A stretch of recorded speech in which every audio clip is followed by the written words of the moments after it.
I never thought I'd be here. Not in my wildest dreams did I think I'd go from struggling to pay rent to running a company with a six-figure revenue.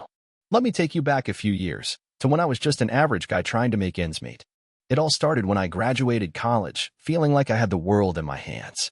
I had a degree in marketing, and all I wanted was a job that would give me some stability. But reality hit hard. I was in my mid-20s, living in a small apartment with no savings, no job, and no clue what to do next. It felt like everyone else was moving forward, and I was stuck in this rut. I sent out countless resumes and had a few interviews, but nothing clicked. One day, after a particularly rough rejection, I found myself scrolling through social media, watching influencers and entrepreneurs building their own businesses. It seemed like everyone was making money online these days. I thought to myself, why not me? The idea of building something from the ground up, something that could be all mine, was so appealing. But I had no money to invest and no connections. All I had was a lot of time on my hands and an internet connection. The first thing I did was dive into learning. I scoured YouTube, reading everything I could about starting a business. I watched videos on dropshipping, affiliate marketing, and content creation. I learned how to create a website, how to market on social media, and even how to design a logo. It was overwhelming at first. I felt like there was too much to learn, and I was constantly second-guessing myself. But something clicked when I realized that it wasn't about knowing everything right away. It was about starting small and growing as I went. I had always been interested in fitness, so I thought I'd start a fitness-related business. My plan was simple: create an online fitness coaching service. I didn't have the credentials of a personal trainer or any formal education in the field, but I did have a passion for working out and helping people. I figured I could start by offering simple online coaching sessions and create workout plans for clients. I spent hours crafting my website and social media profiles, and I started offering free consultations to get some traction. At first, nothing happened. For weeks, I had no clients. I was posting on Instagram, Facebook, and even LinkedIn, but it felt like I was shouting into the void. I was getting discouraged, but I refused to quit. I decided to take a different approach. I started offering free workouts to local gyms in exchange for testimonials. I thought if I could prove that my coaching worked, people would start trusting me. Slowly but surely, my name started to get out there. I had a couple of clients sign up for my services, and while it wasn't much, it was a start. As I gained more experience, I began refining my services. I created more personalized workout plans, started doing more live coaching sessions, and even began offering group coaching for people who couldn't afford one-on-one sessions. The more I worked, the more I learned. I started paying attention to what my clients needed, what they liked, and what they didn't. I adjusted my offerings accordingly, and the business slowly grew. Then came a turning point. A client of mine who had seen great results in a few months offered to refer me to a friend who owned a small fitness equipment company. At first, I was skeptical. I thought it was just another lead that would never amount to anything. But I took the meeting anyway. It turned out to be one of the best decisions I ever made. This fitness equipment company owner, let's call him Mike, had been looking for a way to market his products more effectively. We started brainstorming ideas on how to use fitness influencers, online courses, and my coaching platform to market his equipment. The collaboration was a match made in heaven. He had the product, and I had the platform. We decided to work together to create a course that combined fitness coaching with the use of his equipment. The course would be marketed as a comprehensive fitness solution for people looking to get in shape at home. Mike's company had a strong presence in the fitness world, but they hadn't done much online marketing. I knew this was my chance. I put together a marketing strategy that involved using social media ads, influencer partnerships, and targeted email campaigns. We started to see results almost immediately. Sales of the fitness equipment skyrocketed, and people were signing up for my courses in droves. My online presence grew, and so did my income. Within 6 months, I was making more money than I had ever imagined.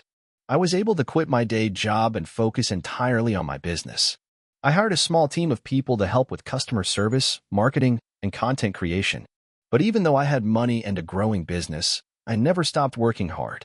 I continued learning, tweaking my strategies, and investing in new technologies to stay ahead of the competition. Fast forward a year, and I had gone from a struggling college graduate to the owner of a six-figure business. I had multiple income streams coming in from online coaching, affiliate marketing, and my partnership with Mike's company. The best part? I was able to take my passion for fitness and turn it into a full-fledged career. I had complete control over my time and my work, something I never thought possible back when I was sending out job applications with no response. But success didn't come without its challenges.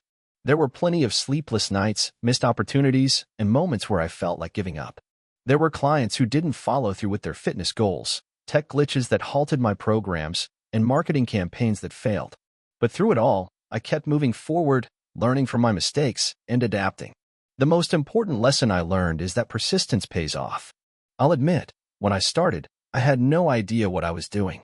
I made a lot of mistakes, but those mistakes were the best teachers. If I could go back and give my younger self one piece of advice, it would be this: don't be afraid to fail. The fear of failure kept me stuck for a long time, but once I started embracing it, everything changed. Now, as I look back, I'm proud of how far I've come. My business is still growing, and I'm still learning. But I also know that success isn't just about making money.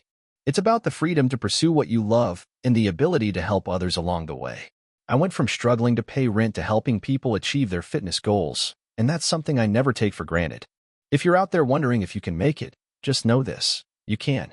It won't be easy, and you'll face setbacks. But if you keep pushing forward, your hard work will pay off. I'm living proof of that. If you enjoyed the video, don't forget to leave a like and subscribe to the channel. It helps the content grow and motivates me to create even more great videos. Turn on notifications so you don't miss any new uploads. By the way, I'm curious, when do you usually watch my videos? While working, studying, or just relaxing at home? Let me know in the comments. I'd love to hear from you. Thank you for your support. I've always been an optimist.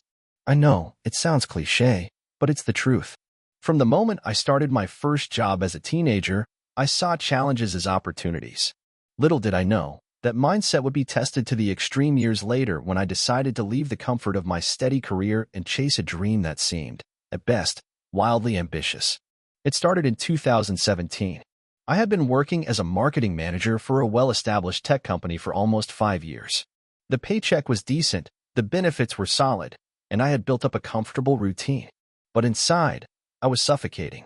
There was this constant itch, a whisper in the back of my mind telling me I was meant for more. I wanted to create something of my own, something that wasn't just another cog in the corporate machine. I wasn't ignorant of the risks, though. I knew the odds of succeeding in business were slim, especially as a first-time entrepreneur. But I couldn't shake the feeling that I needed to at least try. So, in early 2018, I took the plunge. I walked into my boss's office, handed in my resignation, and said goodbye to the safety net. At first, I didn't have a clear idea of what I wanted to do. I had an inkling of a few ideas, but nothing that screamed, "This is it." I knew I had a knack for digital marketing and e-commerce, but launching a product from scratch felt daunting. I spent the first few months in what I can only describe as a haze. I did a deep dive into research, learning everything I could about the different industries that piqued my interest. It was like trying to find the right piece to fit into a puzzle that hadn't been assembled yet. Then one night, as I was researching the home goods market, I stumbled upon a trend that caught my eye: sustainable products. It wasn't just a buzzword anymore. People were starting to care deeply about how their purchases impacted the planet. The more I read, the more it clicked. I could create a brand that focused on sustainable, eco-friendly products. I could take my marketing expertise and combine it with a product that not only had great potential but aligned with my personal values. It wasn't just about making money, it was about making a difference. I spent the next several months researching suppliers, creating product prototypes, and building my brand. It was overwhelming at times, but there was no turning back. I poured all my savings into the business and set up a small e-commerce site. My first product was a set of reusable silicone food storage bags. Simple, but effective. I sourced the materials from a supplier in China and partnered with a local printing company to add a branded logo. It wasn't much, but it was a start. I launched the website with minimal fanfare, mainly to my friends and family. I remember nervously checking my phone every 10 minutes, hoping for that first sale. Days passed, then weeks, and nothing. Crickets. I was starting to question whether I had made the biggest mistake of my life. Maybe this whole entrepreneurship thing was just a fantasy. But then, one evening, I received an email notification: sale $32.99. It was a small victory, but it felt huge. Someone, a complete stranger, had bought my product. My heart raced. I knew I had to keep pushing. I spent the next several months fine-tuning my approach. I used social media, Instagram, Facebook, and Pinterest to spread the word. I created content that highlighted the environmental impact of single-use plastic and the benefits of switching to sustainable alternatives. Slowly but surely, the brand started gaining traction. I started receiving more orders. The customer feedback was overwhelmingly positive. I was onto something. By mid-2019, I had expanded my product line to include other sustainable household items, bamboo toothbrushes, beeswax wraps, and compostable phone cases. Each product had its own unique challenge. The bamboo toothbrushes, for example, had to meet certain environmental standards, and getting the right kind of beeswax for wraps was more difficult than I anticipated. But I didn't give up. I had invested too much to quit now. Around this time, I made my first big mistake. I got cocky. My sales were growing steadily, and I felt like I had cracked the code. I decided to take a loan to expand my inventory. I had seen other businesses do it, and it seemed like the logical next step. Big mistake. The reality of scaling a business hit me hard. The debt piled up quickly, and soon I found myself struggling to pay suppliers and cover operational costs. The pressure was immense. I was working 18-hour days, barely sleeping, trying to juggle everything. That's when I realized that I had been so focused on growth that I lost sight of the basics. I had neglected my cash flow, the most fundamental part of running a business. I immediately stopped all unnecessary expenses and went back to the drawing board. I made some tough calls, cutting products that weren't performing, focusing only on the best sellers, and restructuring the way I managed finances. It wasn't glamorous, but it worked. Slowly, the business started recovering. Fast forward to 2020, and everything changed again. The COVID-19 pandemic hit, and with it came a wave of new challenges. I had to pivot once again. The demand for eco-friendly products increased as people became more conscious of their environmental impact during lockdowns. At the same time, shipping delays, supply chain issues, and uncertainty made it difficult to keep up. But I stayed flexible. I adjusted lead times, found new suppliers, and maintained open communication with customers. That transparency built trust, and the brand's reputation continued to grow. By 2021, I had built a solid, profitable business. I was no longer working 18-hour days, and I had a small team to help with the day-to-day operations. I had learned to delegate, trust the process, and most importantly, not take my success for granted. The business had grown far beyond what I had initially imagined. But more than anything, I had learned that entrepreneurship wasn't about avoiding failure, it was about learning from it. The setbacks, the mistakes, the sleepless nights, they all shaped me into the person I am today. I wouldn't change a thing. Today, my company is one of the leading brands in the sustainable products market, with customers around the world. But the journey hasn't been easy. Every step of the way, I've faced doubts, challenges, and moments of despair. But I've also experienced the most fulfilling victories, the kind that make every setback worth it. Looking back, I'm grateful for that voice in my head that told me to take a chance. The risks, the failures, and the triumphs have all been part of the adventure. I've realized that the true reward isn't just the success, it's the person you become along the way. If there's one thing I've learned, it's this: never let fear stop you from pursuing what sets your soul on fire. Because if you have the courage to take that first step, you might just find a world of opportunities waiting for you on the other side. I was just 23 years old when I decided to drop out of college and go full-time into entrepreneurship. Looking back, it was a reckless decision, but it felt like the right one at the time.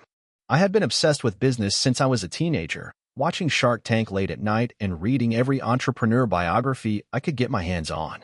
I thought I had it all figured out: take risks, work hard, and eventually, success would come. It wasn't as simple as that, though. I grew up in a small town where not many people had a vision of what life could be beyond their current circumstances. My family wasn't wealthy, but they weren't poor either. We lived comfortably, but I was always the dreamer.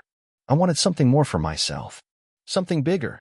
So when I dropped out of college, my parents were disappointed but supportive in their own way. They didn't fully understand why I wanted to leave the safety of an education for the uncertainty of entrepreneurship, but they trusted me enough to let me try. I started my first business in the back of a friend's garage with nothing but a laptop and a vision. I had no capital, no experience, and no real plan, but I was determined to make it work. I knew I wanted to create something that could make people's lives better, but I didn't know exactly what that would look like yet. I decided to start a digital marketing agency. It seemed like a relatively low barrier to entry business, and I had spent the last year teaching myself the basics of SEO, content creation, and social media marketing. I remember the first client I signed. It was a local gym, and they were looking for help with their online presence. The contract was small, but it was a start. It felt like I had won the lottery. The first few months were a blur of late nights, trial and error, and moments where I almost gave up. I had to learn everything on the fly. Marketing, client management, pricing, contracts, none of it came naturally, and most of the time, I felt out of my depth. But I made it work. I hustled. I spent hours cold calling businesses, sending emails, and offering free consultations in exchange for testimonials. Slowly, things started to gain traction. Word of mouth began to spread, and I signed a few more clients. But then came the real test. One of my bigger clients, a local clothing store, asked for an upgrade to their marketing package. This was a big deal. I had no idea how to handle such a request. I was still figuring out the basics of digital marketing, and this client wanted to expand into paid ads, email marketing, and influencer collaborations. I was terrified. What if I messed it up? What if they didn't like my work and left me with nothing? But I decided to take the plunge. I spent hours researching, learning about ad campaigns, and consulting with mentors I found online. It was the most intense week of my life. In the end, the campaign went well. The store saw an increase in foot traffic, and their sales jumped by 20% in the first month. That success didn't just help my client, it helped me too.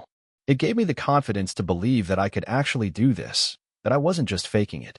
However, just when I thought I had started to figure things out, the world threw me a curveball.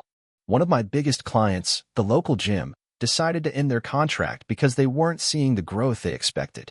I had poured a lot of my energy into that client, and losing them felt like a huge setback. I remember sitting on my couch that night, staring at my phone in disbelief. I questioned everything I had been working for. Was this all a waste of time? Should I just get a regular job and save myself the headache? I nearly did, but something inside me wouldn't let me give up. Instead of wallowing in defeat, I took a step back and reassessed my strategy. I realized that I had been focusing too much on client acquisition and not enough on delivering results. I hadn't been tracking the metrics that mattered, and I wasn't always communicating the impact of my work to my clients. That loss was a wake-up call. I spent the next few months improving my processes. I started to invest more time in learning about the intricacies of data analytics, A/B testing, and content strategy. I also worked hard to build stronger relationships with my clients, setting clear expectations and keeping them updated on progress. As I improved my skill set, I started to see more consistent results for my clients. My confidence grew, and the next few months were some of the most rewarding I'd experienced. Then came the opportunity that would change everything. A friend of mine who worked in the e-commerce space reached out. She had heard about the success I was having with my marketing campaigns and wanted to know if I could help her scale her online store. At first, I was hesitant. E-commerce was a whole new ballgame. But she was persistent, and after discussing the potential, I agreed to take it on. It was a massive risk, but I knew this could be the opportunity I'd been waiting for. We revamped her entire website, optimized her product pages, and set up a series of paid advertising campaigns. I learned everything I could about conversion rate optimization and customer journey mapping. We launched the campaign, and within 2 months, her sales doubled. She was ecstatic, and I couldn't believe what we had achieved. That success turned into even more clients, and soon I was not just running a digital marketing agency, but a full-blown e-commerce consultancy. The business grew rapidly. I hired a small team of freelancers to help with content creation, ad management, and analytics. I built systems for client onboarding, reporting, and communication. The company started running like a well-oiled machine. It wasn't always easy, but for the first time, I felt like I was in control. Fast forward to today. My agency is a 7-figure business with clients across multiple industries. I've had the opportunity to work with some incredible brands, and I've built a team of talented people who share my vision. I'm still just as obsessed with business as I was when I started, but now I understand the importance of systems, strategy, and patience. The journey wasn't easy, and there were many times when I thought about giving up, but I'm grateful for every failure, every setback, and every lesson along the way. I wouldn't change a thing. I remember the day everything changed for me. It was the summer of 2018, and I had just finished my master's degree in computer science. For years, I had been grinding away at my studies, trying to do everything by the book. I had followed the traditional path: school, internship, graduate, land a job at a big tech company, and work my way up the ladder. My friends were all excited about landing roles at big-name companies like Google, Amazon, and Facebook. I should have been happy. I had offers from 3 major companies, all promising a solid salary and benefits. But something didn't feel right. For some reason, I couldn't shake the feeling that I was meant to do something more. I was getting caught up in the routine of life, and I felt like a small cog in a giant machine. The idea of spending the next 30 years doing the same thing every day, following someone else's agenda, didn't excite me. I was 24 and already questioning my entire career path. I had this deep sense that I was capable of so much more, but I didn't know how to make it happen. One evening, after a particularly draining job interview at a large tech company, I went for a walk to clear my mind. I remember sitting on a bench in a park, looking at the city skyline and wondering, is this really all I'm supposed to do? That's when it hit me. What if I could use everything I had learned in school to build something of my own? What if I could create a product that could change the way people live, work, and interact with technology? At first, the thought seemed crazy. I had no business experience, no startup knowledge, and no idea how to build a product from scratch. But the more I thought about it, the more I realized that I had nothing to lose. The worst-case scenario was I could go back to the corporate world, and that was still an option. But the idea of building something from the ground up, of solving a real problem, was too tempting to ignore. I decided to take the leap. The first challenge was coming up with an idea. I spent the next few weeks brainstorming, talking to friends, and researching different industries. I knew I wanted to build something related to technology, something that would leverage my skills in coding, but I wasn't sure what that would look like. It wasn't until I started looking into the problem of personal productivity that the light bulb finally went off. Everyone I knew, including myself, struggled with staying productive. Whether it was keeping track of tasks, managing time, or staying focused, people were constantly looking for ways to be more efficient. The problem wasn't a lack of tools, it was a lack of integration. There were hundreds of apps for task management, time tracking, and focus, but none of them worked together seamlessly. What if I could build an all-in-one platform that combined the best features of all these apps and integrated them into a single solution? I started working on the idea right away. I spent sleepless nights writing code, designing wireframes, and doing market research. I didn't have any funding, so I used the money I had saved from internships and odd jobs to pay for basic software and tools. It wasn't much, but I was determined to make it work. Over the next few months, I built the first version of my product, what I would later call Focus Flow. It was a simple app that allowed users to set tasks, track time, and maintain focus with the help of smart reminders and productivity techniques. I wasn't expecting it to be a breakthrough. I just wanted to get something out there that could help people, even if it was in a small way. The next step was marketing. I had no experience with digital marketing or sales, but I was determined to learn. I read blogs, took online courses, and experimented with Facebook ads, Google ads, and SEO. It wasn't easy. I was working 18-hour days, trying to balance coding, marketing, and customer support. I remember the frustration I felt when my first ad campaign failed. The clicks were there, but the conversions weren't. I felt like giving up, but something kept pushing me forward. I read a post from a successful entrepreneur who said, "Failure is just data. Learn from it and move on." That stuck with me. So, I learned from my mistakes, tweaked my ads, and kept testing until, finally, I found a formula that worked. Slowly but surely, users started downloading Focus Flow. By the end of 2019, the app had a small but dedicated user base. It wasn't making much money, but the feedback I was receiving was incredible. People were telling me how much the app had improved their productivity and how it had helped them stay on track with their goals. That's when I realized I was onto something. In early 2020, the pandemic hit, and everything changed. As the world shifted to remote work, productivity tools became more essential than ever. Demand for Focus Flow skyrocketed. I was finally in the right place at the right time. But with the sudden surge in users came new challenges. The app started crashing, customer support requests piled up, and I found myself stretched thinner than ever.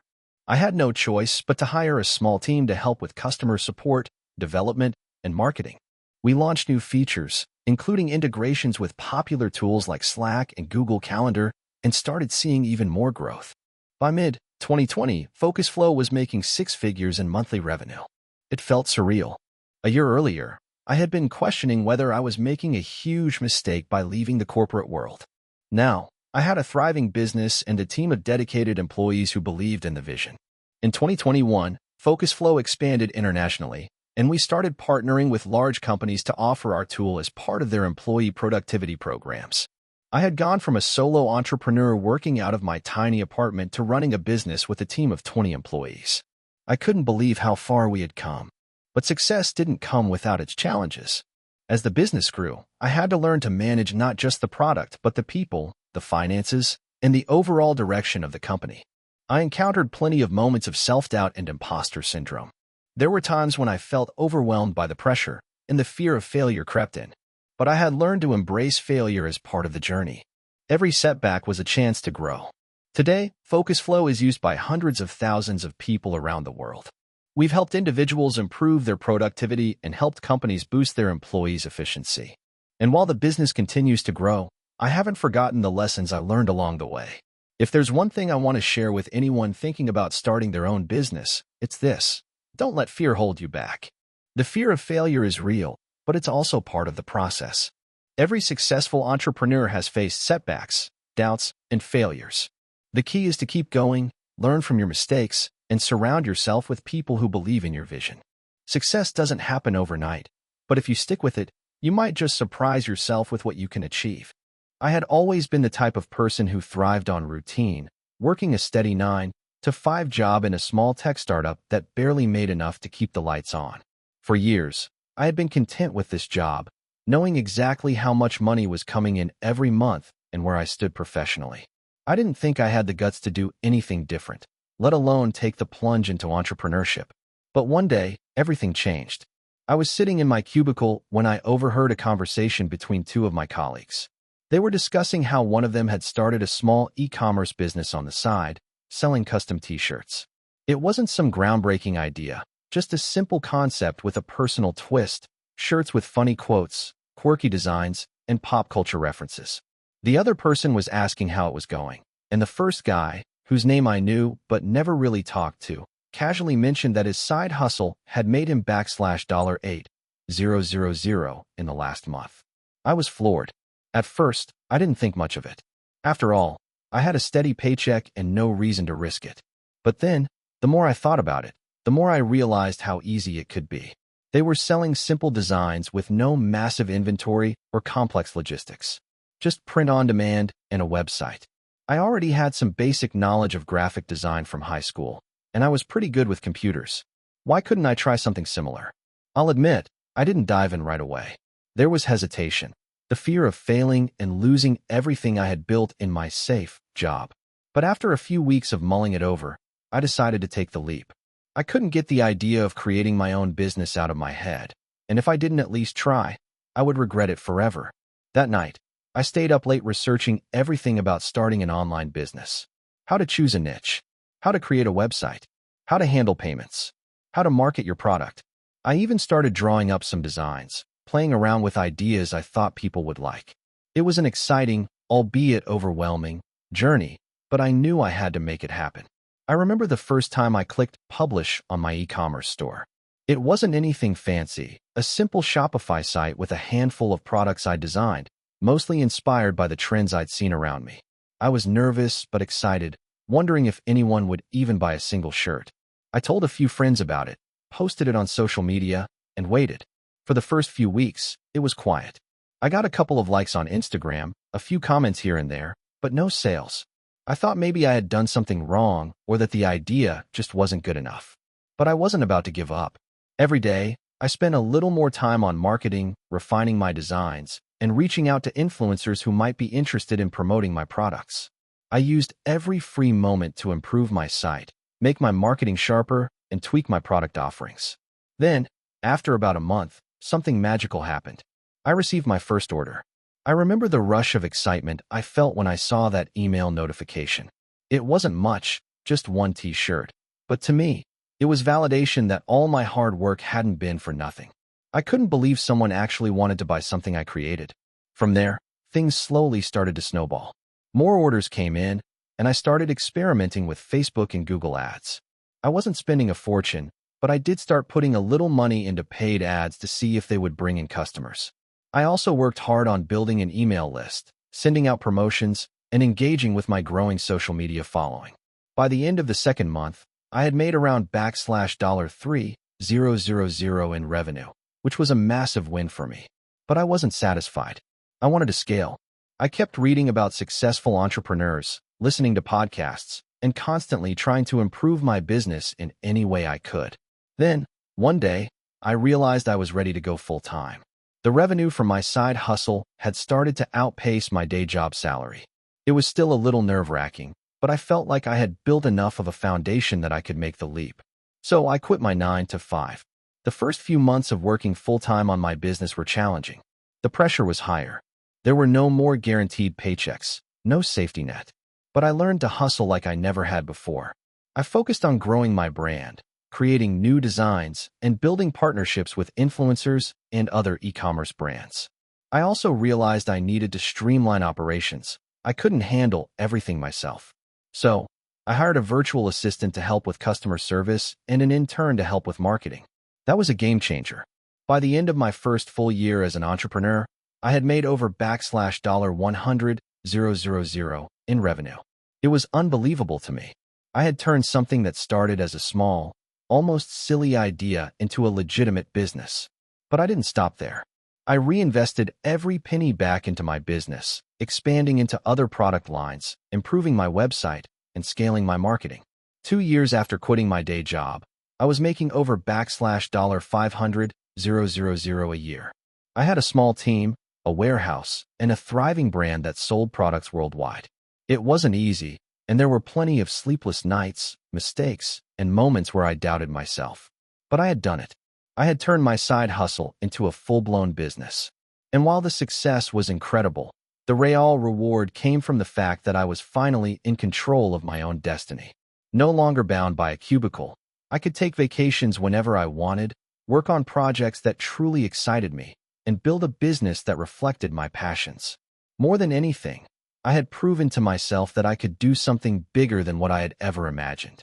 Looking back, I realized that the hardest part wasn't starting the business. It was believing in myself enough to take that first step. The fear of failure almost kept me stuck in my comfort zone. But now, I know that it's okay to take risks, make mistakes, and learn along the way.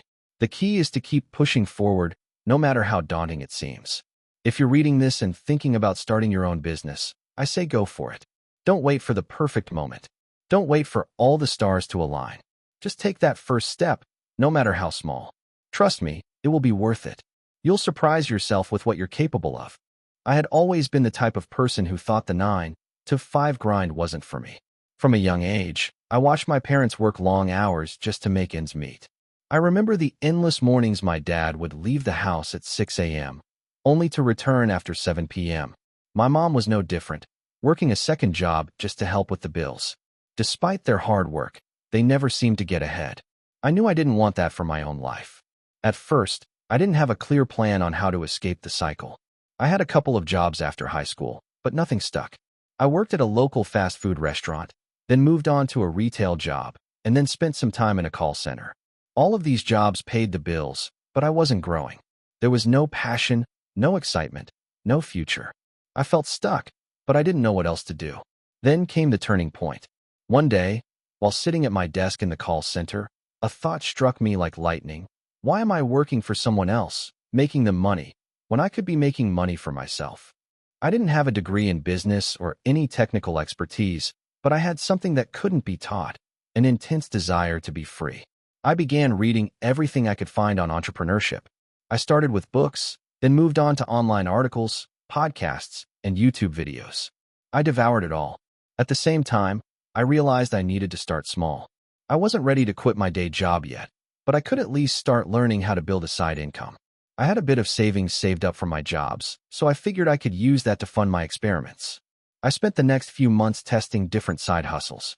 I tried everything from reselling old clothes on eBay to dropshipping, but nothing really clicked. I learned a lot, but I still wasn't making any significant money. I felt frustrated and even a little embarrassed that I wasn't finding success. But I wasn't ready to give up yet. The more I failed, the more determined I became. One day, while browsing Reddit, I came across a post about a guy who was making money by flipping products on Amazon.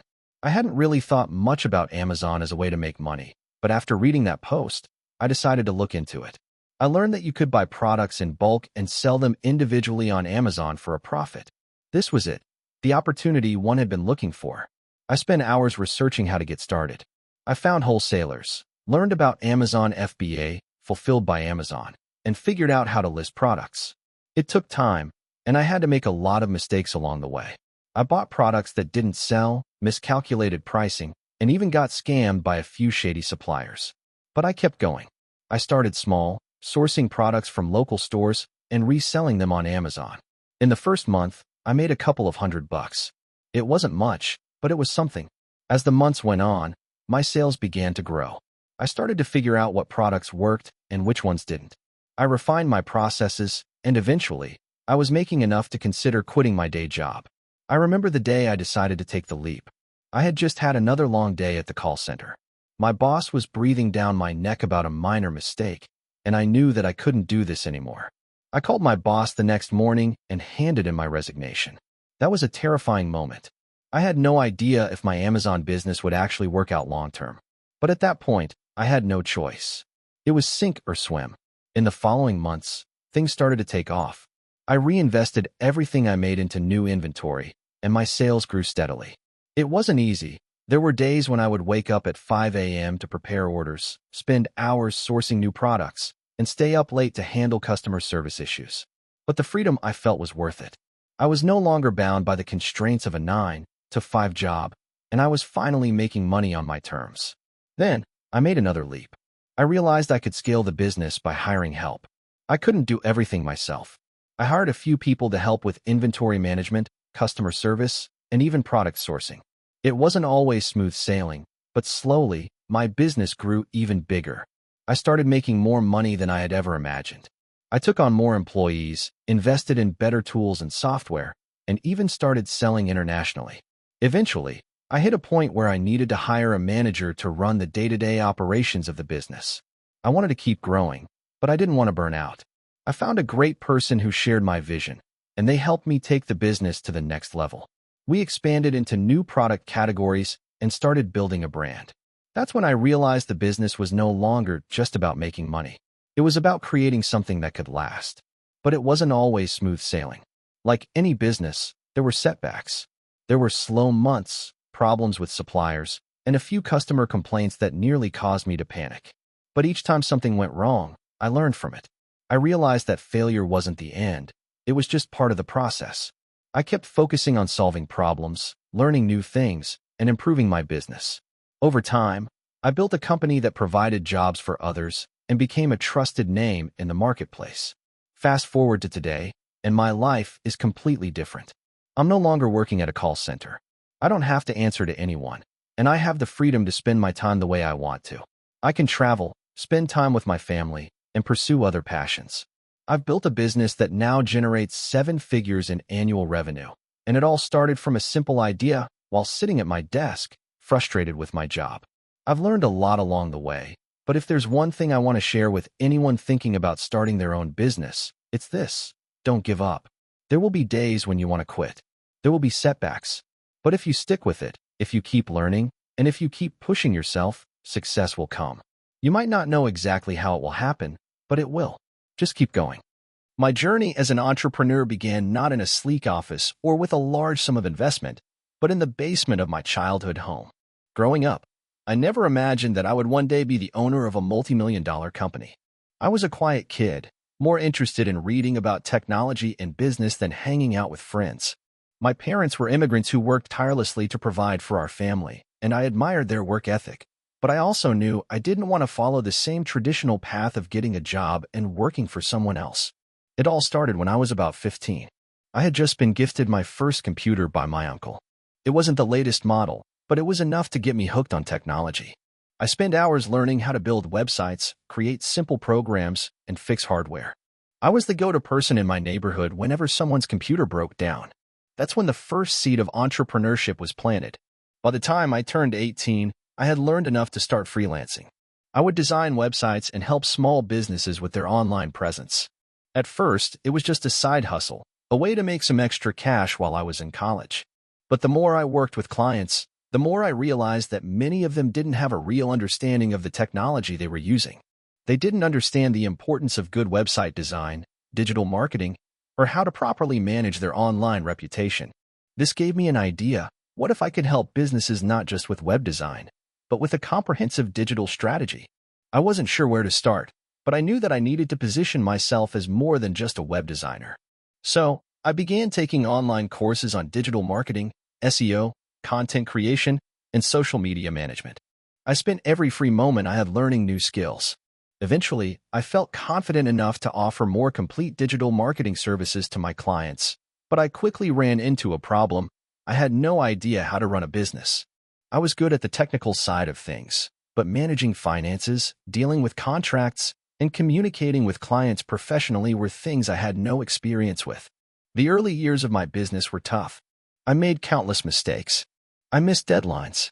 I failed to set clear expectations with clients, which led to misunderstandings and damaged relationships. I didn't know how to price my services correctly, and as a result, I undercharged and often felt burnt out. At one point, I even considered quitting, but I didn't. Instead, I decided to double down.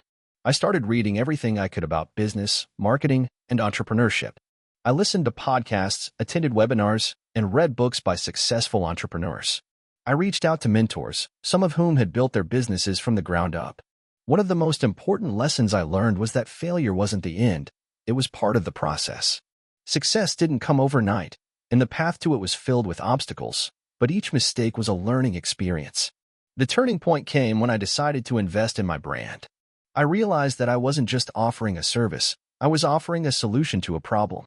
I took the time to revamp my website, create clear messaging about the value I provided, and establish a strong social media presence. I also hired my first employee, someone who could help me manage projects and free up my time to focus on growth. Things started to take off from there. I began attracting higher-paying clients and bigger projects. I refined my processes, made better decisions, and built a network of like-minded entrepreneurs. But even as my business grew, I didn't forget the lessons I learned along the way. I still made mistakes, but now I had the tools to handle them more effectively. A few years into the business, I decided to scale. I wanted to expand beyond just digital marketing and offer a full suite of services, from branding and design to content creation and video production. This was a big risk. Scaling meant hiring more employees, managing larger teams, and taking on bigger projects with more responsibility.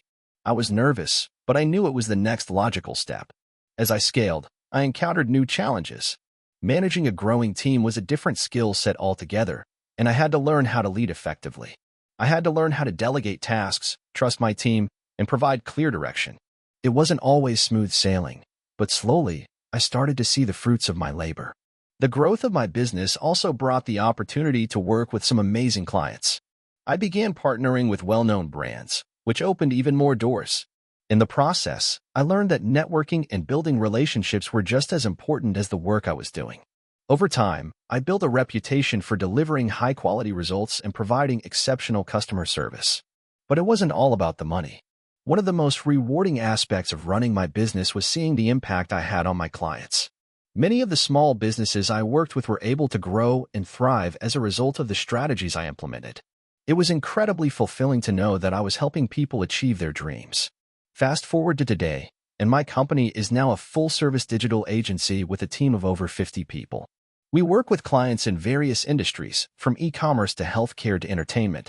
My journey wasn't easy, and it took years of hard work, perseverance, and constant learning. I've made countless mistakes along the way, but each one has shaped me into the entrepreneur I am today. Looking back, I can't help but feel proud of how far I've come. There were times when I wanted to quit, times when the stress felt unbearable, and times when I questioned whether I was cut out for entrepreneurship. But I stuck with it. And now, I'm not just an entrepreneur. I'm a leader who gets to wake up every day and do what I love. What I've learned from my journey is that entrepreneurship isn't about having a great idea. It's about being able to execute that idea through persistence, hard work, and constant adaptation. It's about being willing to learn from your failures and use them as stepping stones to success.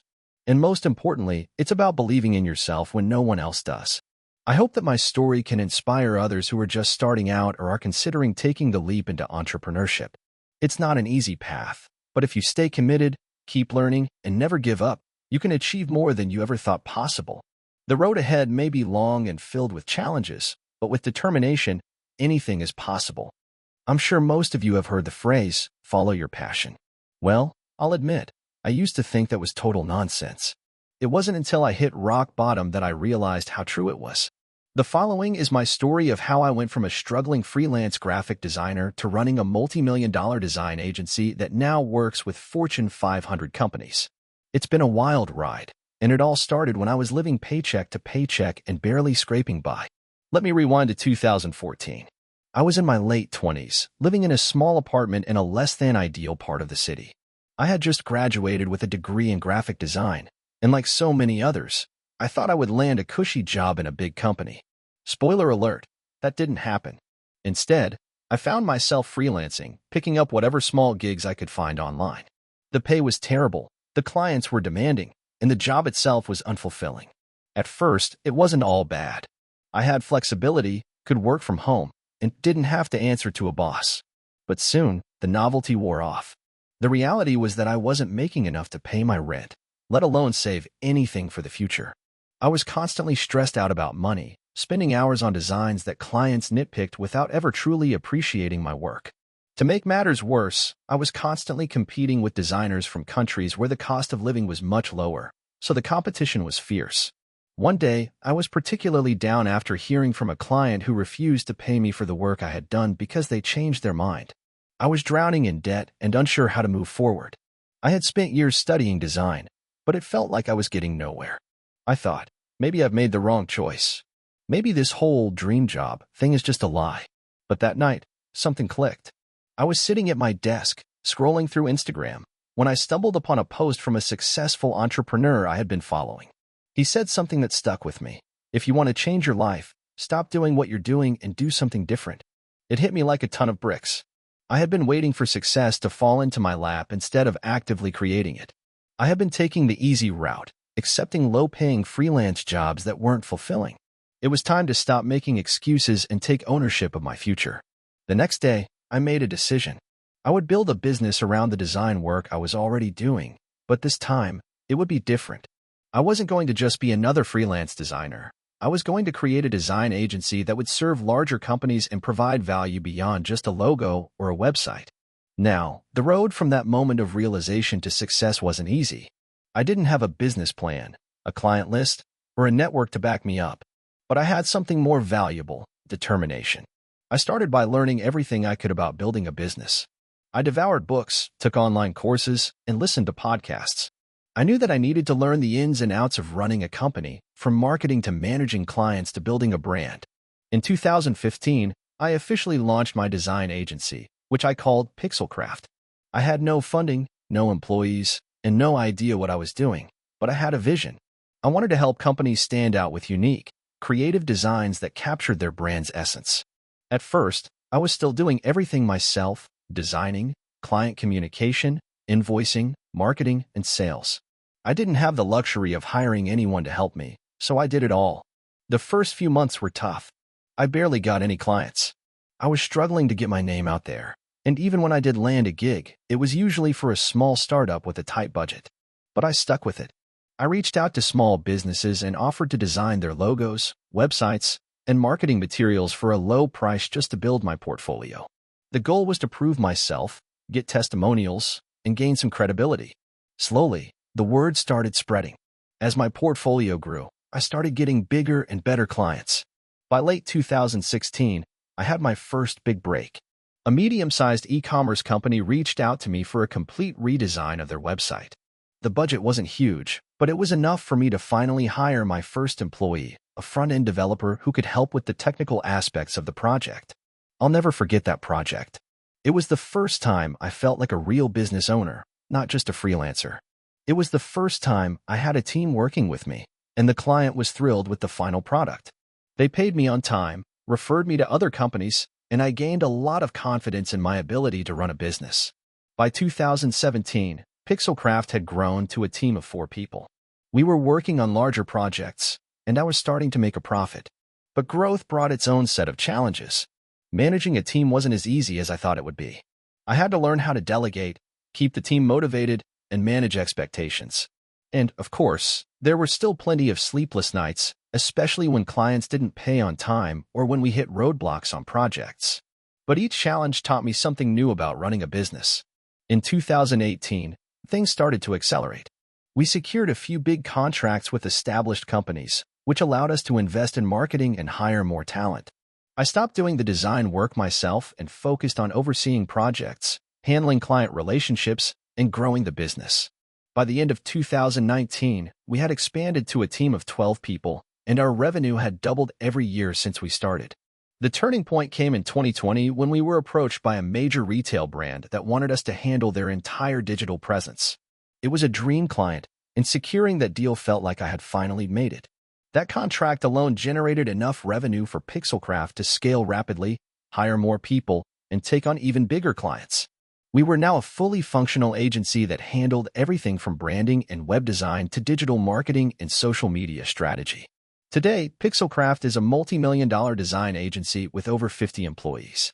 We work with Fortune 500 companies, and our designs are seen by millions of people every day. We have offices in 3 different cities, and our client list includes some of the most recognizable brands in the world. If there's one thing I've learned, it's that success doesn't happen overnight. It's about perseverance, learning from your mistakes, and constantly pushing yourself to do better.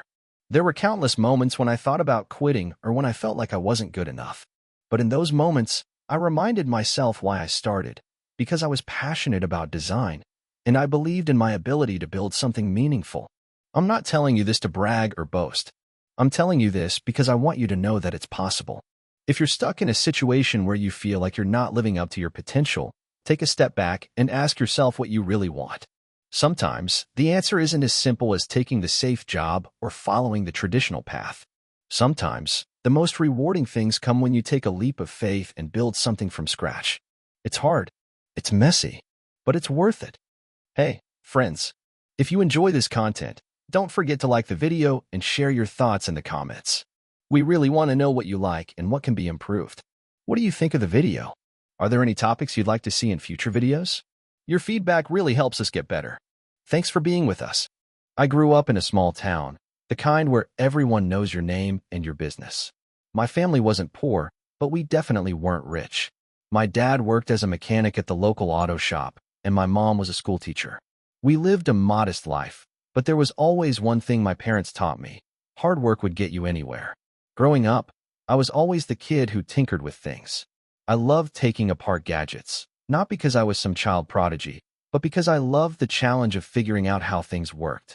My friends used to make fun of me when I disassembled a broken TV, but it wasn't long before I could fix it and get it running again.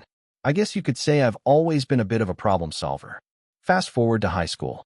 I wasn't the smartest kid in my class, but I was always the one who was willing to work harder than anyone else. I didn't have the grades to get into a prestigious college, but I knew that wasn't going to stop me from chasing my dreams.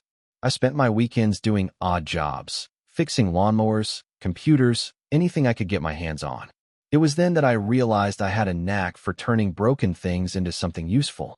I wasn't just a handyman. I was an entrepreneur in the making. After high school, I didn't go to college.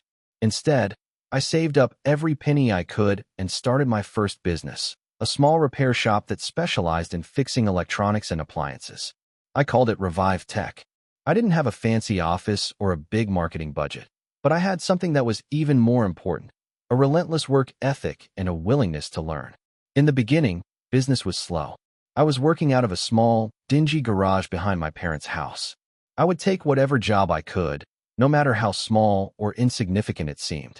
It wasn't glamorous. In fact, it was downright grueling. I remember one winter when the pipes in the garage froze, and I had to wrap them in blankets to keep them from bursting. My fingers would go numb in the cold, but I never let up. I had a dream, and I wasn't about to let a little frostbite stop me. Eventually, word started to spread. People in town began to trust me with their broken gadgets, and I slowly built a loyal customer base. I remember the first time I made enough money to buy a proper workbench and some high-quality tools.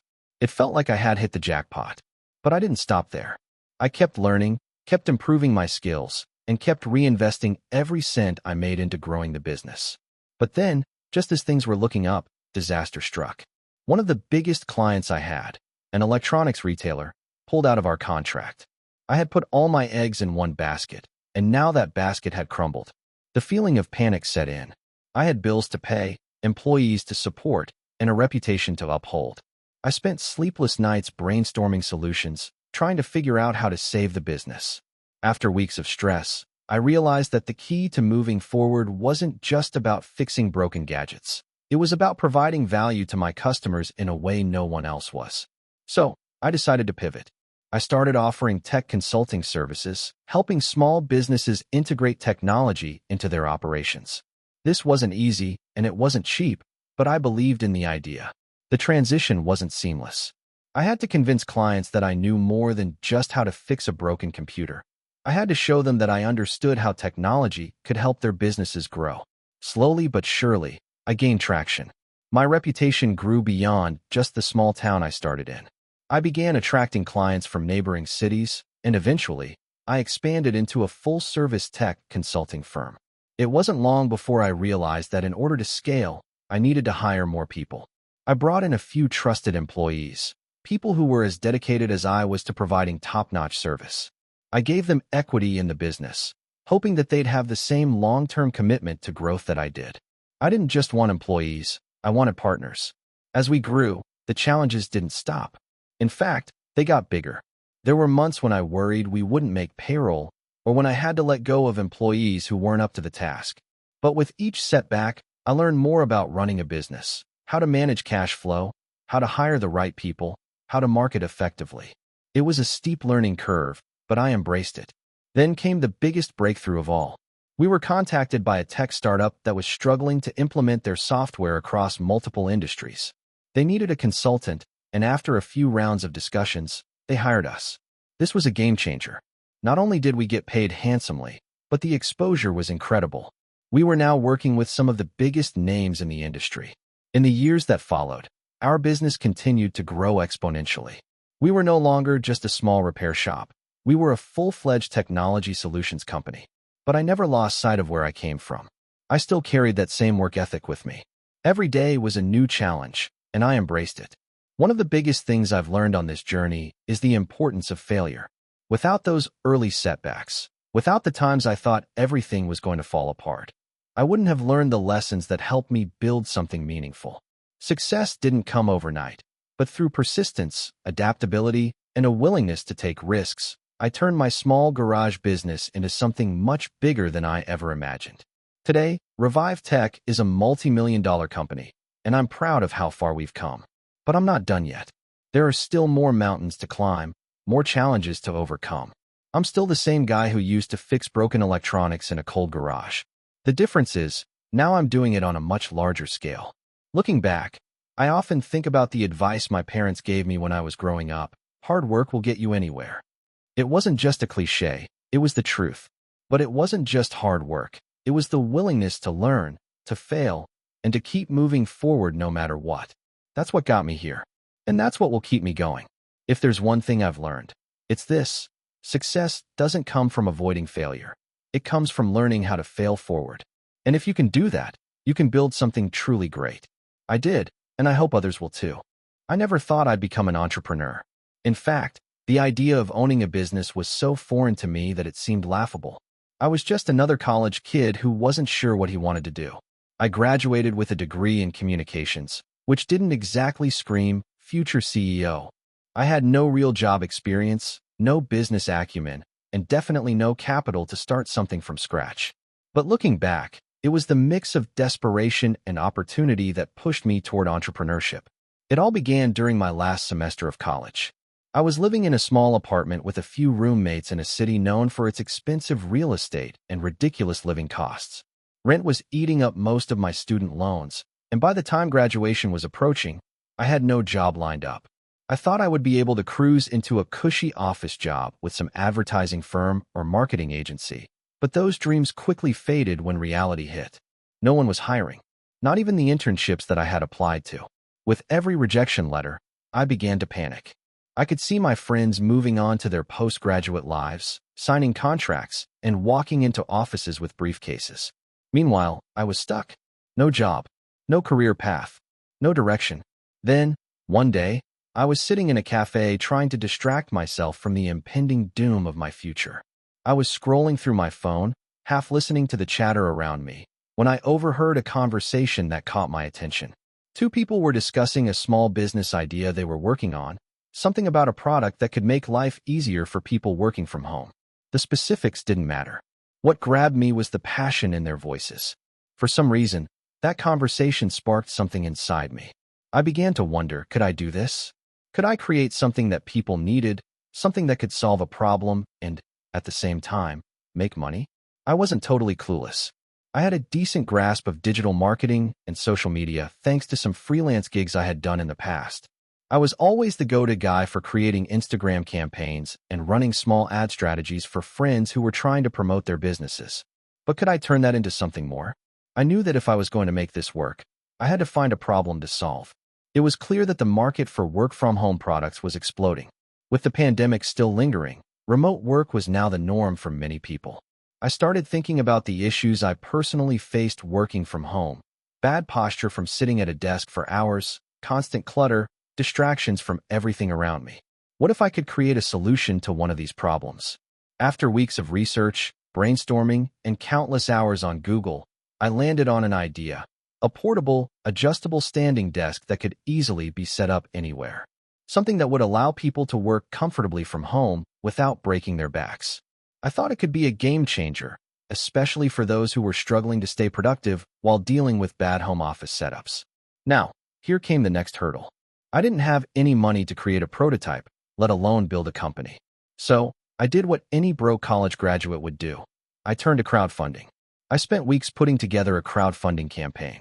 I had no idea what I was doing, but I watched a bunch of YouTube videos, read articles, and reached out to people who had done it before. I had no product yet, just an idea and some rough sketches. But I knew I had to make it look professional. When the campaign finally went live, I didn't expect much. I figured maybe a few friends and family would donate, and that would be it. But something incredible happened. People started sharing the campaign. Strangers started donating. It wasn't huge, but it was enough to show me that there was interest. My goal was $5,000. By the end of the campaign, I had raised $7,000. That was the first spark that lit the fire. I had my first taste of success, and I wasn't about to let it slip away. With the money I raised, I found a manufacturer to make the first batch of desks. I spent hours going over every detail, ensuring the product would be durable, portable, and functional. The first batch of desks arrived, and I knew I had something good. It wasn't perfect, but it was a start. I started reaching out to influencers, asking them to review the desk in exchange for a free product. Slowly but surely, word spread. More people started purchasing, and I was reinvesting every penny back into the business. But I didn't realize how hard it would be to keep up with demand. There were late-night packing sessions where I was stuffing boxes by myself, shipping out orders from my small apartment. I even slept a few nights on the floor of my office because I couldn't bear to leave the work undone. The business was growing, but it was growing fast, and I was barely hanging on. At one point, I had a massive order come through, 500 desks in a single month. My heart sank. I had no idea how I was going to fulfill this order on time. I had one part-time employee at that point, but he was stretched thin. I had to hire more help, even though I had no idea how I was going to pay them. But somehow we made it through. We hit the deadline, and the customers were thrilled. The positive feedback started flooding in, and before I knew it, my little desk company was no longer just a side project. It was a full-fledged business. The growth was overwhelming, but so was the satisfaction of knowing that I had built something from scratch. There were days when I thought about giving up, about quitting and going back to the job hunt. But every time things got tough, I remembered why I started. It wasn't just about making money. It was about creating something that could help people and make their lives easier. Now, 2 years later, my company is a full-time operation. We have a small team of dedicated employees, and our products are sold in several countries. I still remember the days of sitting in that cafe, unsure of what my future held. It feels like a lifetime ago. It wasn't easy, and there were countless moments where I thought about throwing in the towel. But I didn't. And that's why I'm here today. I didn't have the luxury of a business degree or a big loan to start with. I had nothing but an idea, a little bit of hustle, and a willingness to risk it all. Sometimes, that's all you need to turn an idea into a business. So, to anyone out there who feels stuck or unsure of what to do next, I say this: you have no idea what you're capable of. Take that leap. You might fail, but you might succeed beyond your wildest dreams. Just keep pushing, keep grinding, and never, ever give up. I was 22 when I decided to launch my own business. It wasn't some grand epiphany or a well-thought-out strategy. It was born out of sheer frustration and necessity. I had been working at a dead-end job in retail for almost 2 years, and the idea of spending the rest of my life in a corporate box seemed unbearable. I wanted freedom, I wanted success, and most of all, I wanted control over my own destiny. It all started with a simple observation. People were constantly losing or damaging their phone chargers. My coworkers, friends, and family were always asking me where they could buy a new charger, and I kept hearing the same complaints about the poor quality of the ones they bought at the store. That's when the idea struck me. What if I could sell durable, high-quality phone chargers online and make them more affordable than the overpriced ones at big-box retailers? The first step was to do some research. I spent weeks scouring online forums, reading reviews, and watching YouTube videos about chargers. I learned that most of the chargers on the market were made cheaply, with flimsy cables that frayed easily. Some of them even posed a fire risk because of faulty wiring. I saw an opportunity to create a brand that focused on providing high-quality, long-lasting phone accessories, and I knew I had to do it. With no background in business or marketing, I was starting from scratch. I didn't have any savings to invest, so I had to get creative. I started by reaching out to suppliers through Alibaba. After countless emails, calls, and negotiations, I found a manufacturer in China that seemed trustworthy. I ordered a small batch of chargers, not wanting to risk too much money up front. The total cost, including shipping, was just under $2,000 more than I could afford, but less than what I would have spent on a college semester. I took the plunge and used a credit card to cover the expenses. I also had to build a website. I had no experience with web design, but I figured there had to be a way to do it myself. I used Shopify to create an e-commerce site. It wasn't perfect, but it was functional. I spent hours reading blogs, watching tutorials, and figuring out how to optimize it for search engines. Once the site was up, I posted my chargers for sale, along with a guarantee. If the charger didn't last at least 2 years, I would refund the customer in full. I wanted to stand out as the trusted, no-nonsense alternative to the big brands. Next came the hardest part, getting customers. I had no money for ads, so I relied on organic traffic. I reached out to influencers on Instagram, offering them a free charger in exchange for a post. Some said yes, some ignored me, but a few actually followed through. I was ecstatic when the first sale came in. It was for a single charger, and it felt like I had won the lottery. But that was just the beginning. As the weeks passed, I slowly started getting more orders. Some days, I would sit in my tiny apartment, packing boxes and shipping them out with nothing but the hope that the next order would come in. I spent hours on social media, replying to comments, engaging with potential customers, and building relationships with influencers. Slowly, the word started to spread, and I began to see more consistent sales. Around the 4-month mark, I hit a big milestone. I had sold 100 chargers. I was thrilled, but that excitement quickly turned into stress. I had no inventory left, and I didn't have the money to place a bigger order. I was living paycheck to paycheck, just scraping by. So I decided to take a huge risk. I maxed out my credit card, placed a larger order of chargers, and hoped I could sell them fast enough to pay it off. That gamble paid off. My sales grew exponentially over the next few months. Word-of-mouth recommendations were the biggest driver of growth, but I also started running small Facebook ads. By the end of my first year, I had sold over 5,000 chargers, and my revenue was around $150,000. I had a small team of people helping me with customer service, shipping, and social media management. I had finally quit my retail job and was working full-time on my business. But with success came new challenges. As I scaled, I realized I was running into supply chain issues. My manufacturer in China couldn't keep up with demand, and I started getting complaints about shipping delays. I also began receiving negative reviews from customers who had issues with my chargers. Some were defective, others arrived damaged. I knew I had to fix these issues or risk losing everything I had worked for. I made the decision to find a new supplier, one with a better track record and better quality control. It wasn't easy, but after months of searching, I found a manufacturer in the US that met my standards. I also switched to a better fulfillment center that could handle the increased volume and deliver products faster. These changes came at a cost, but they were necessary to keep my business growing. In the second year, I expanded my product line. I started selling phone cases, screen protectors, and wireless chargers. I also invested in paid advertising, using Facebook and Instagram ads to target specific customer demographics. My brand started to gain recognition, and I was invited to collaborate with bigger influencers in the tech space. The more exposure I got, the more my business grew. The third year was a game changer. I took a leap of faith and hired a full-time marketing team to help with ads and branding. We rebranded the business, gave it a more professional look, and focused on expanding into international markets. The company grew rapidly, and by the end of year 3, I was making over $1 million in revenue. Looking back, the journey was far from easy. There were countless sleepless nights, moments of doubt, and mistakes along the way. But every setback was a lesson that helped me improve and adapt. The hardest part wasn't starting the business. It was keeping it going when everything seemed stacked against me. Today, my company is one of the top sellers in the phone accessory market.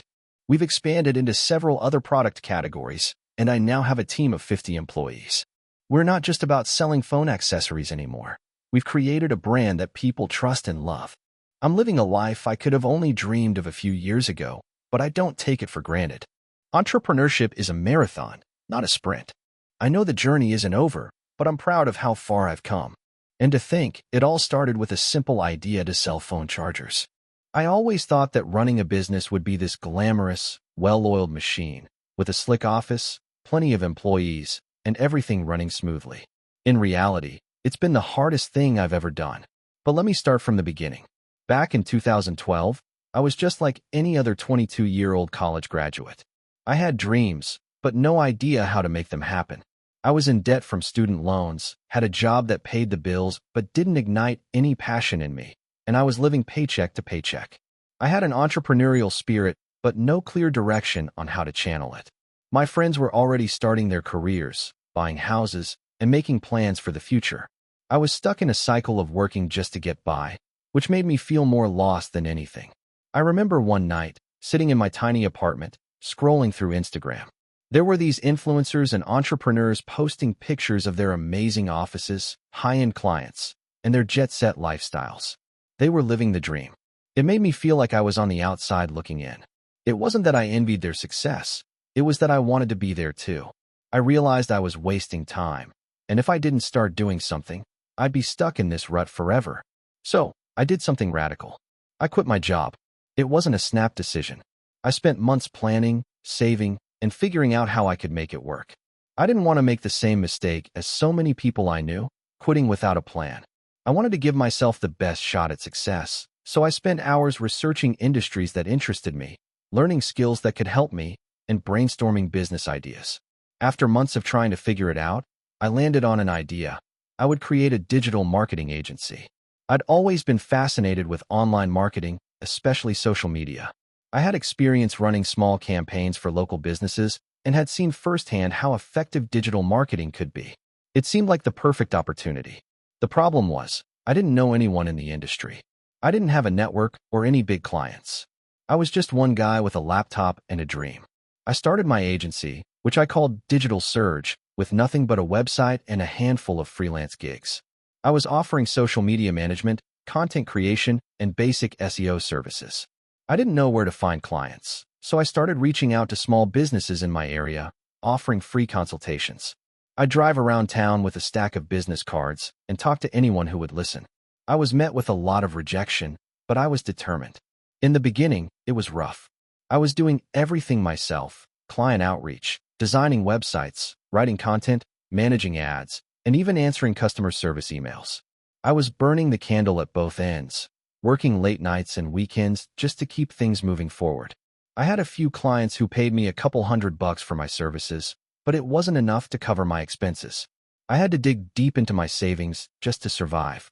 After months of grinding, I landed my first big client, a local restaurant that wanted help improving their social media presence. They had a modest budget, but it was enough to pay my rent for a couple of months. I worked tirelessly on their campaign, creating content, engaging with their audience, and running ads. I over-delivered and made sure to exceed their expectations. By the time I wrapped up the project, their online engagement had skyrocketed, and they saw a noticeable increase in foot traffic. They were thrilled, and more importantly, they recommended me to other local businesses. That referral was the turning point. I started getting more and more clients, and as my reputation grew, I was able to raise my prices. Slowly but surely, my business was starting to gain momentum, but it wasn't all smooth sailing. There were times when clients didn't pay, when projects didn't go as planned, and when I second-guessed myself. I had moments where I felt like giving up, but I couldn't. I had to keep pushing forward. Around 2016, I decided it was time to scale. I could no longer handle everything on my own, so I hired a couple of freelancers to help with content creation and graphic design. I found contractors who were experts in SEO and paid search marketing to take some of the load off. The workload was still overwhelming at times, but now I had a small team that was helping me make things happen. But there were challenges I hadn't anticipated. As the business grew, so did the complexity. Managing a team, keeping clients happy, and staying on top of the work was harder than I thought. I quickly realized that I had no formal training in running a business.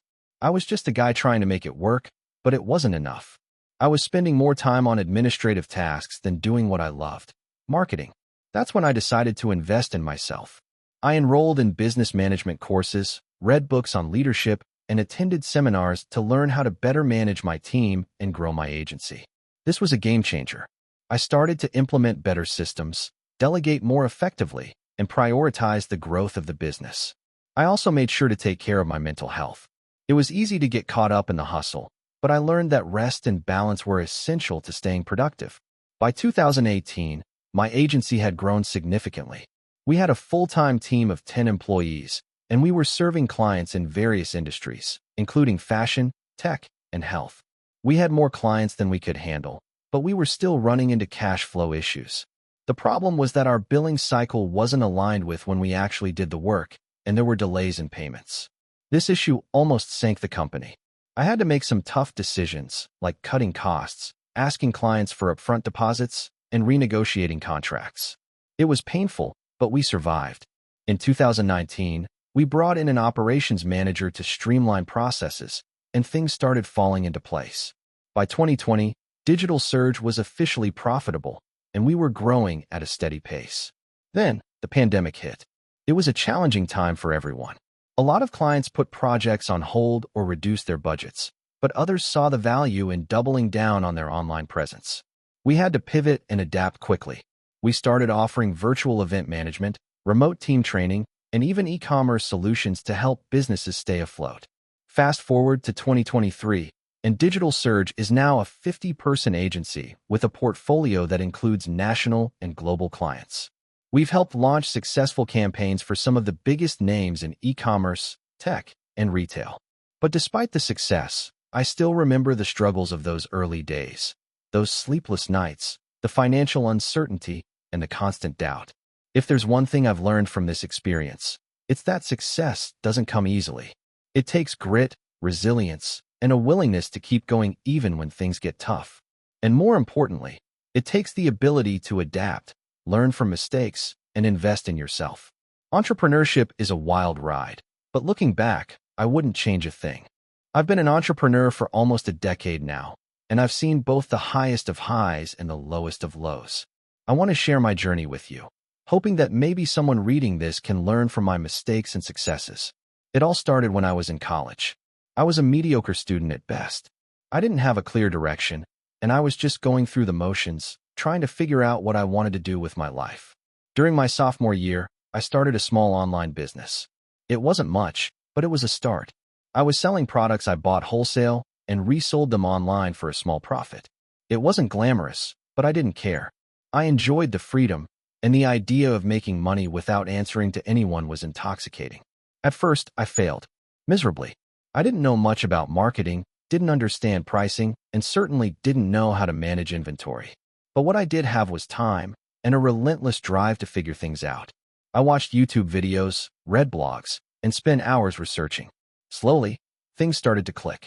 I started to understand SEO, paid ads, and how to effectively communicate my product's value to potential customers. After a year of hard work, I finally saw some profits coming in. But that wasn't enough. I knew I couldn't rely on a small online business forever, so I decided to expand. I wanted to start my own brand. I had an idea for a line of eco-friendly, reusable products. There was a growing trend of sustainability, and I saw an opportunity to tap into that market. It was risky. My savings were almost entirely gone from the previous business, and this new idea required a larger investment. But I was determined. I took the plunge, took out a small business loan, and launched the brand. The first few months were exciting. Sales trickled in, and I had a few small wins. But soon, reality set in. Running a full-fledged brand was not as easy as I thought. Manufacturing delays, shipping problems, and inventory issues became overwhelming. On top of that, the market was flooded with similar products. I had to find a way to stand out. I remember one specific night, sitting at my kitchen table, surrounded by invoices, shipping receipts, and half-empty product boxes. I felt defeated. The loan payments were coming due, and I wasn't even close to hitting my revenue goals. I didn't have the luxury of time anymore. If I didn't figure something out soon, I'd lose everything. That was when I made a decision that changed the trajectory of my business. I would pivot. Instead of selling generic eco-friendly products, I would create a unique selling proposition. I spent the next few weeks brainstorming, talking to potential customers, and doing market research. I realized there was a gap in the market. People wanted eco-friendly products, but they also wanted style. They didn't want to sacrifice aesthetics for sustainability. With that, I decided to redesign my product line. I worked with designers to create minimalist, yet sleek, products that would appeal to both eco-conscious consumers and those who wanted high-end design. It wasn't cheap, but I knew I had to invest in quality. I rebranded the company, hired a small team to help with marketing, and started over. The results weren't immediate, but slowly, people started to take notice. My sales grew steadily, and eventually, I secured a partnership with a major retailer. It was a game changer. My brand had gone from being just another eco-friendly company to a recognizable name in the sustainable fashion space. I was finally starting to see the success I had always dreamed of. But that wasn't the end. In fact, it was just the beginning. As my business grew, so did the challenges. Managing a growing team, overseeing production, navigating the complexities of scaling a company. It was a constant struggle. I had to learn to delegate, which was something I had never been good at. I had to trust other people to handle parts of the business that I once did myself. That was tough for me, especially in the early stages. But I learned quickly that in order to succeed, I couldn't do it all alone. One of the biggest lessons I learned in those early years was the importance of mentorship. I was lucky enough to find a few experienced entrepreneurs who took me under their wing. They shared their stories, gave me advice, and helped me avoid some of the mistakes they had made. Without their guidance, I'm not sure I would have made it through some of the tougher times. As the business continued to grow, I started thinking about my long-term vision. I didn't want to just be a small, niche brand. I wanted to build a legacy. So, I started focusing on sustainability beyond just the products I sold. I invested in renewable energy for my warehouses, partnered with environmental charities, and created a program to recycle old products. It was important to me that my business wasn't just profitable, but also had a positive impact on the world. A few years ago, I sold a portion of my business to a larger corporation. It was a difficult decision, but it was the right one for the next chapter of my life. Since then, I've been focused on expanding into new markets, launching new product lines, and giving back to the community that supported me from the beginning. Looking back, it feels surreal to see how far I've come. From the young college student with no direction to a successful entrepreneur with a thriving business. It's been an incredible journey, but it hasn't been easy. There have been countless sleepless nights, financial struggles, and moments when I questioned whether I was cut out for this. But the one thing I've learned is that perseverance is key. You can't give up, no matter how hard it gets. If there's one piece of advice I could give to anyone starting their own business, it's this: don't be afraid to fail. You will fail, but you have to learn from it and keep moving forward. Every mistake is an opportunity to grow.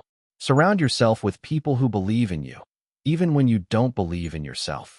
And above all, be passionate about what you do. Because at the end of the day, it's that passion that will keep you going when everything else seems impossible. I never imagined I'd be where I am today.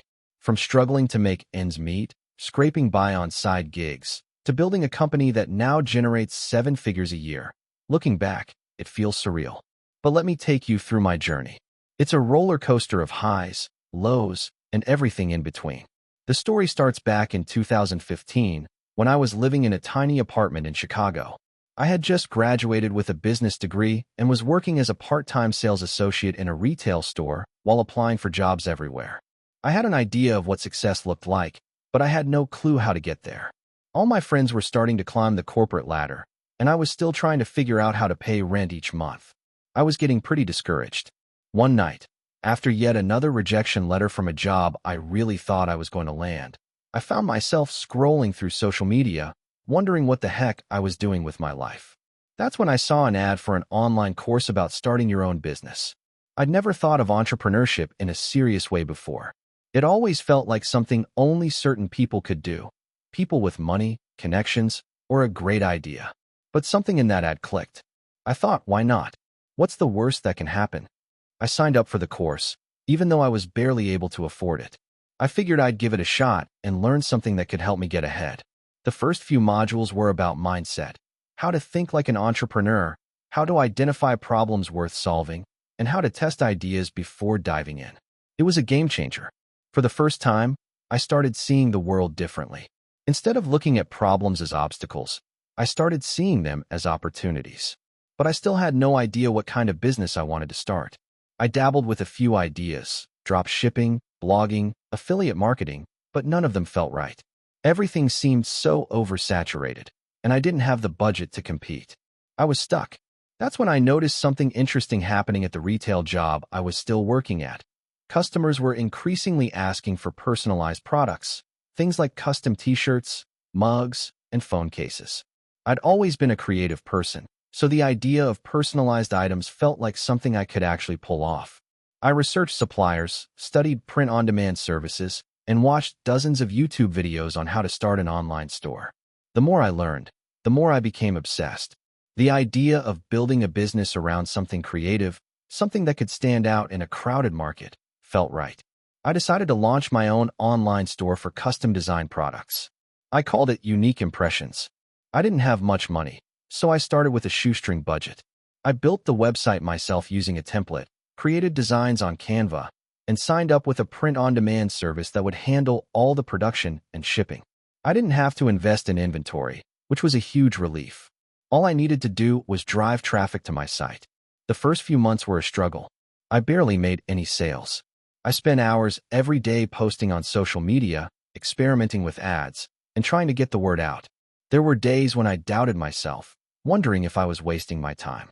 But I kept going, tweaking my strategies, improving my designs, and trying to understand the market better. Slowly but surely, sales started coming in. At first, it was just 1 or 2 orders a week, but that was enough to keep me motivated. Then, something clicked. I launched a line of custom graduation gifts, targeting people who wanted unique gifts for their friends and family. I was able to tap into a niche market, and my sales exploded. Word of mouth took off, and before I knew it, I had a steady stream of customers. In the span of just 6 months, my business had gone from zero to making $5,000 a month. I was ecstatic, but I quickly realized that scaling the business would require more than just a few social media posts. I needed to invest in advertising, hire help, and refine my processes. I took a deep dive into Facebook ads and Google ads, learning everything I could about paid advertising. I hired my first employee, someone to handle customer service and help with social media. The next year was a blur. As my sales grew, so did the challenges. There were supply chain issues, customers who weren't satisfied with their orders, and months where it felt like nothing was working despite my best efforts. But with every failure, I learned something valuable. I fine-tuned my processes, improved my customer service, and continued to invest in growing my brand. In 2018, I hired a marketing agency to help with scaling my ads. That was a pivotal decision. With their help, I was able to optimize my ad spend and start targeting the right audiences more effectively. By the end of 2019, Unique Impressions was generating over $100,000 a year. It was still a small business, but it was profitable, and I was beginning to feel like I had a real shot at making this work long-term. But then 2020 came, and the world changed. The pandemic threw everything into chaos. My sales initially dropped as the economy took a hit, and I was terrified. But then I realized something. People were at home, online shopping more than ever, and many were looking for ways to connect with their loved ones remotely. The demand for personalized gifts surged. I pivoted my marketing efforts, focusing more on sending thoughtful gifts for special occasions, and unique impressions took off once again. By the time 2021 came around, I had expanded my product line, hired more people, and built out a solid team. My brand was recognized in the custom gift space, and I was making enough money to quit my part-time job and focus on my business full-time. It wasn't easy, but I was doing it. Today, in 2025, Unique Impressions is a seven-figure business. We've expanded into new product categories, and we've even launched our own line of customizable home decor. We have a dedicated customer service team, a full-time marketing department, and we ship orders all over the world. I'm proud of how far we've come, but I'll never forget those early days when I had no idea what I was doing, barely scraping by, and just hoping that one idea would work. I learned a lot along the way. The biggest lesson? Don't be afraid to take risks, even when everything feels uncertain. Success doesn't come overnight, but with persistence, creativity, and the willingness to learn from mistakes, anything is possible. Now, I get messages from aspiring entrepreneurs asking for advice, and I always tell them the same thing. Start small, keep learning, and don't give up. If I can do it, so can you. I never thought I'd be in a position to tell my story.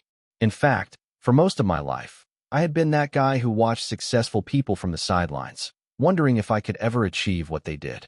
But somehow, through a series of missteps, failures, and a little bit of luck, I found my way into the entrepreneurial world. And if you're reading this, I hope it shows you that it's never too late to start. It all began when I was 22. Fresh out of college with a degree I wasn't even sure I wanted, I took a job at a tech startup that seemed promising. I thought it was the perfect place to learn, get experience, and eventually climb the ladder. But what I didn't realize was that I was entering a world of chaos, stress, and a high burnout rate. I remember sitting at my desk, staring at the clock, counting the minutes until the end of the day. I'd always been a hard worker, but this felt different. Something about the environment just didn't sit right with me. I wasn't inspired, and the work didn't feel meaningful. I tried to make it work. I attended the meetings, worked my way through project after project, but deep down, I knew something had to change. At that time, I started noticing a shift happening in the world. People were talking more about online businesses, side hustles, and the idea that you could create something on your own. It was around the time that Gary Vaynerchuk, Tim Ferriss, and other entrepreneurs started gaining traction on social media, and I found their stories compelling. They were saying things like, you don't have to wait for permission to start, and just do it. The worst thing that happens is you fail. These messages sparked something in me, a fire I didn't know I had. So, I decided to take the leap. I started with something small, just to test the waters. A dropshipping store. I remember the first day I launched it. I had a product in mind, custom phone cases, and I thought people would go crazy for them.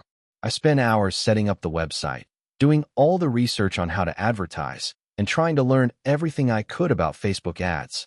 The first few weeks were a blur. I watched the numbers, hoping for a sale to come through. Nothing. Days went by, and the only thing that grew was my frustration. I had spent a ton of money on ads, but all I saw were clicks and no conversions. I remember one night, I sat at my desk staring at the dashboard. I felt stupid.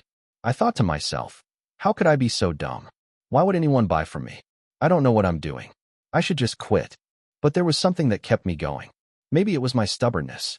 Maybe it was just the idea that I couldn't give up without trying everything. So, I did what most people wouldn't do. I started looking at what my competitors were doing and analyzing their strategies. I realized I had overlooked something crucial. My targeting was all wrong. I wasn't reaching the right audience. Instead of quitting, I went back to square one. I spent the next few months learning more about Facebook ads, studying psychology behind buying decisions, and refining my product page.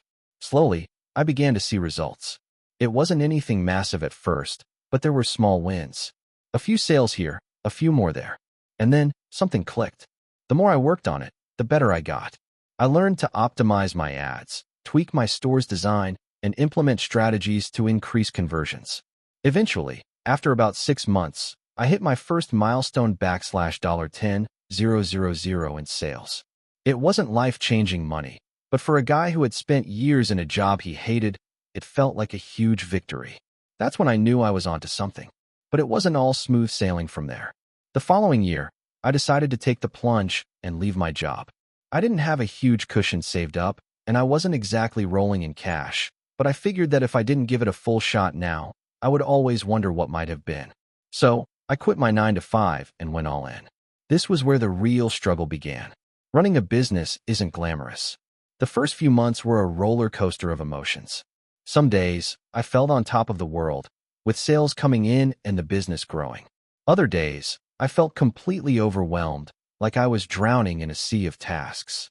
There were days I questioned whether I made the right decision. Did I really want to go through the stress of running a business? But I pushed through.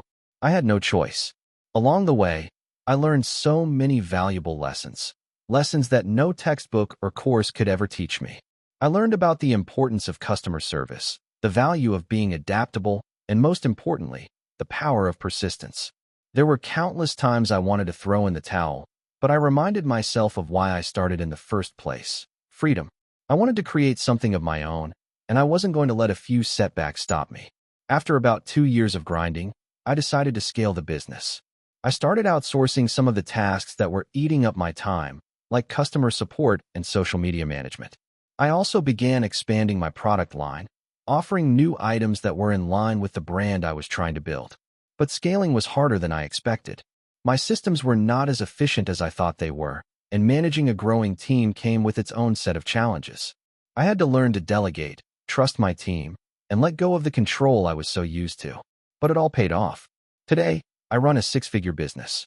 My life has changed in ways I couldn't have imagined a few years ago. I have the freedom to work from anywhere, the ability to take vacations whenever I want, and, most importantly, I'm doing something I love. But it wasn't an overnight success. It was a long journey full of mistakes, failures, and sleepless nights. Looking back, I realized that the key to success was not giving up. There were so many times when it seemed easier to walk away, to go back to the security of a 9 to 5 job. But those moments when I felt like quitting, when I was at my lowest, were the moments that shaped me the most. They taught me resilience, and they taught me to trust in the process. So, to anyone out there who feels stuck in their job or unsure about their entrepreneurial journey, keep going. It's not easy, but it's worth it. You might feel like you're not getting anywhere, but trust me, every small step forward counts. One day, you'll look back and realize how far you've come. And when that day comes, you'll know that every challenge was just part of the story that led to your success. If I can do it, you can too. I never imagined I would start a business. In fact, for a long time, I thought owning a business was reserved for people with special skills, more resources, or just better luck. Growing up, my family didn't have much. We were lower middle class, and I saw firsthand the daily grind that most people go through just to make ends meet. The idea of entrepreneurship seemed distant and unattainable to me. But things changed in 2015 when I was 28. I had spent the last few years working at a corporate job in marketing. It was a 9 to 5 grind, but it paid well, and I had some stability. I had a steady income, a decent apartment, and a small circle of friends.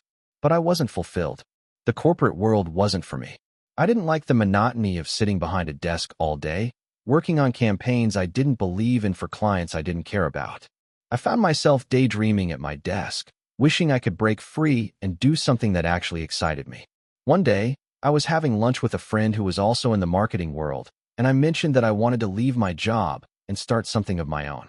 I wasn't sure what it would be, but I had always had a knack for digital marketing, and I thought maybe I could help small businesses with their online presence. My friend, who had been a mentor of sorts, encouraged me to go for it, but he said something that stuck with me. You have to be ready to hustle harder than you ever have before. No one's going to hand you success, and if you're not fully invested, it won't work. I took those words to heart. That conversation was the catalyst for what would become a long and difficult journey. But I had no idea how hard it was going to be. I decided to quit my corporate job in the summer of 2015. I didn't have much savings to fall back on, but I figured I could take on small freelance marketing projects in the meantime. The first few months were extremely difficult. I didn't have a network, and finding clients was harder than I expected. I cold called local businesses, sent dozens of emails every day, and even offered free consultations in exchange for testimonials. It was frustrating. I had no idea how to make this business work, and I felt completely alone in it. There was a point, about 6 months into it, when I seriously considered giving up. I was living on instant noodles, taking on whatever small jobs I could find, and struggling to pay rent. It felt like I was running a marathon without knowing where the finish line was. I'd been working 80-hour weeks and seeing little to no return. But something inside me refused to quit. I wasn't about to let go of my dream just because things were tough. I kept telling myself that success didn't come easy, and if I wanted it bad enough, I'd have to keep going. Then, in early 2016, things started to change. One of the local businesses I had been working with, a small, family-owned coffee shop, asked me to help them with an ad campaign. They wanted to increase their foot traffic and had heard about some of the work I had done for a few other clients. The campaign was simple: social media ads targeting the local community with a special promotion for first-time customers. It wasn't groundbreaking, but it worked. The coffee shop sales went up, and they were ecstatic. That success led to more clients, and slowly but surely, I was able to build my portfolio. I started networking more and attending industry events to meet people who could help me get more clients. I invested in online courses to sharpen my skills and become more proficient in things like SEO and paid ads. Every day, I learned something new, and every mistake I made taught me something important. By 2017, my business had grown enough that I was able to hire a part-time assistant to help with some of the workload. I couldn't afford a full-time employee, but I knew that if I wanted to scale, I needed help. Having someone else take care of admin tasks, client communication, and other smaller responsibilities freed me up to focus on the more strategic parts of the business. That year was a turning point. In 2018, I decided it was time to take a leap of faith and quit doing freelance work. I took out a small business loan to officially launch my digital marketing agency, which I named Elevate Media. I rented a small office, hired a couple of full-time employees, and started to scale the business.